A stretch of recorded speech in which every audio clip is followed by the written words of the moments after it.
Now, we all know that gold is a safe haven in times of crisis, right? Well, markets are in complete meltdown and gold is following suit. So what gives? Gold prices entered the 7th consecutive day of losses on Tuesday as investors hoarded cash amid the deepening economic crisis caused by the coronavirus pandemic. Although gold typically benefits from a safe haven status in times of unrest, investors have been selling in order to meet margin calls elsewhere and reduce their risk exposure by holding cash. Current price action has the yellow metal pushing below $1,500, having tested $1,700 when the initial market turbulence began at the start of March.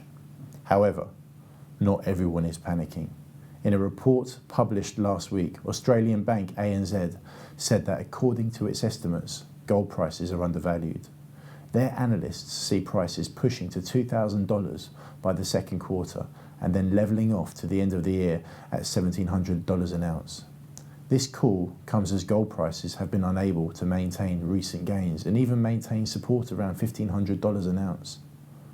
Their analysts note that gold has seen renewed selling pressure as panic sweeping through the financial markets is prompting investors to just sell everything across the board.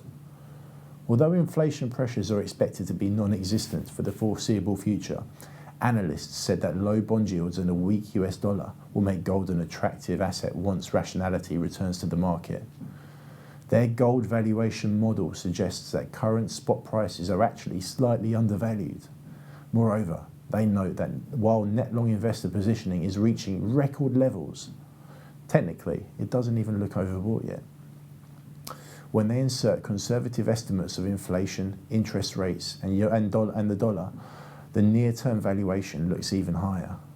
The upgraded outlook came before the Federal Reserve slashed interest rates to zero and introduced new quantitative easing measures in an emergency move last Sunday. However, the ANZ team said that because of the growing economic risks due to the spreading coronavirus, they were expecting to see looser monetary policy in the near term. The next step in their view is synchronized central bank rate cuts across the world, and this could be key to supporting gold investment demand and raises the probability of gold breaking above $2,000 an ounce.